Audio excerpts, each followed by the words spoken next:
ไม่สูงค่าไม่สูงถึงปีน้องๆเขากูตีกูแหลนกูวันกูเมืองคาเมื่อในก็เป็นวันที่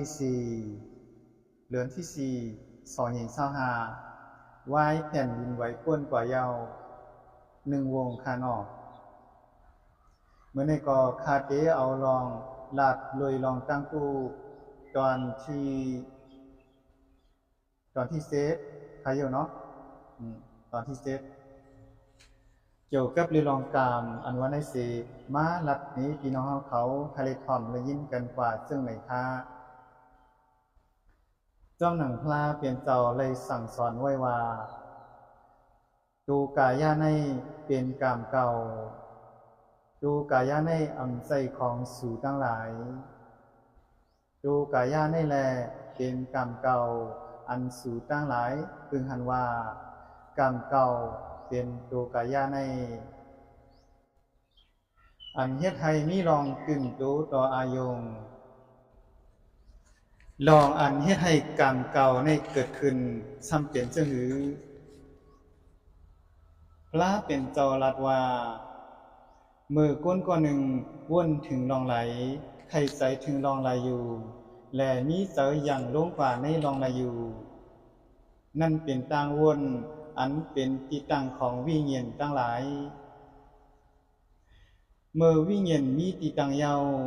ลองเกิดขึ้นของเพราะว่าใหม่10 กว่าจึงมีมือลองเกิดขึ้นของเพราะว่าใหม่10 กว่ามีขึ้นเยาสาติมรณะ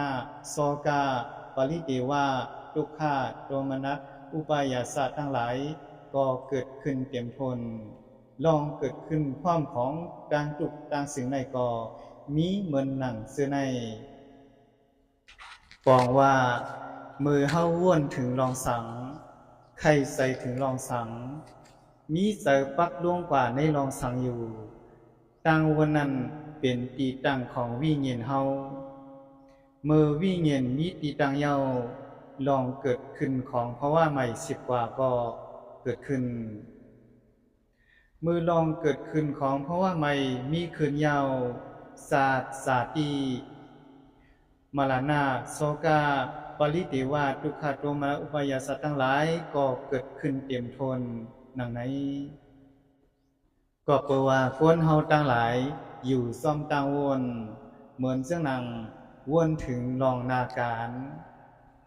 ว่านาการในตีเฮ็ดคือให้พ่อออกมานหันเปิ้นมักมีก็คอยเปิ้น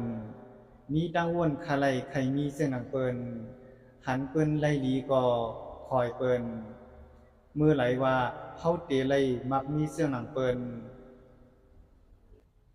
เพราะว่าเฮากลุ่มวนถึงรองไหลใครใส่ถึงรองไหลมีเสยอย่างลงกว่าในรองไหลเยาในยามนั้นสั่งว่ามีเพกึ่งกลางเกิดขึ้นที่ตัวเฮาเหมือนเสื่องนางเพกึ่งกลางเกี่ยวกับเลยลองลดลองกาเพกึ่งกลางเลยลองเพสภาวะแผ่นดินไหวภัยใหม่นำทมอำนั้นก็เพกวนส่วนกวนให้เฮ็ดให้และไหลลูกเสียงตายกว่าอำนั้นเป็นเพดังแก่เท่าเพโยกะดังเป็นอันเฮาสร้างทุกข์จังยาอยู่ผู้ข่าวยามนั้นเพราะว่าในยามนั้นเฮาขัดใจตายกว่าเยาที่ตั้งของเฮาก็เป็นตั้งวนของเฮานั้นเยาตั้งวนของเฮานั่นแลเป็นกรรมเก่าของเฮาในสัตว์ในสัตว์ในเฮาเกิดมาเยาเฮาวนถึงต่างรองอยู่เสตาสังว่าต่างวนนั้นเฮายึดมันปันจันอยู่ยอมปล่อยวางไหลเอามาวนอยู่เฮ็ดจังนั้นเพราะว่าเฮาขัดใจตายกว่าในยามนั้นนั่นเป็นที่ตั้งของวิญญาณเฮายามนั้นเยาและมือใจเฮาขัดกว่าเยาก็จังไรกว่าเกิดที่อันเฮาวนไว้นั้นที่อันเฮาใครใจอยู่นั้น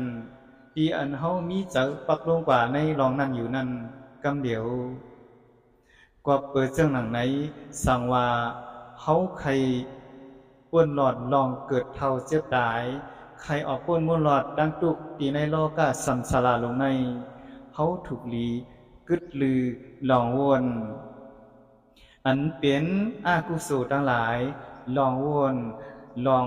มากมีหลีเป็นลองวนอันเตเฮ็ดให้เฮาเลยเกิดตายอยู่ในโลกาสัมสาราลงในอันหาตั้งออกก้นม้วนหลอดอำพันไลสิปอก้วยกะเฮาถูกหลีวนถึงลองอันเตอ่อนเฮาออกก้นม้วนหลอดตีในโลกาสัมสาราลงในเหมือนจังนั้นวนถึงพระพุทธเจ้าวนถึงธรรมตลาเจ้าได้วนถึงสังฆาอริยเจ้าเป็นผู้มีศีลอันมันแก่นอันอำหงอำขาดอำหลังร้ายอำปองวนถึงศีลนั่นอยู่ตาเซแหล่มีสติเอาใจอยู่ซอมลงถวยใจเขาออกมีสติเอาใจอยู่กับดูคิงในอยู่ตาสีอย่าปล่อยให้ใจในก่อวนถึงต่างเปิงอย่าปล่อยให้ใจในออกกว่าตีตัวคิงในสีกว่ามกอยู่จนต่างวนอันเฮาวนถึงอยู่ปูลองเจนั้นก็ปูว่าต่างวนในจังเฮ็ดให้เฮากว่าเกิดเหมือนเจ้านังอันเฮาวนไว้เจนั้นต่างวนในแหล่เป็นตัวอันอ่อนเฮากว่าเกิดในภาวะใหม่ต่างวนในแหล่เป็นตัวอันเฮ็ดให้เฮาอ่ำฮู้ลองออกผลมูลหลอดในทุกขาสัมสละลงในไหลกอบจึงหนังในเย้าพระเป็นเจ้าสั่งลาดว่าตัวกายาในเป็นกามเก่ากามเก่าอันสูตั้งหลายพึงหันว่ากามเก่าเปลี่ยนตัวกายาในดูกายาในอ่ำใจของสู่ตั้งหลายมันเป็นของเกิดขึ้น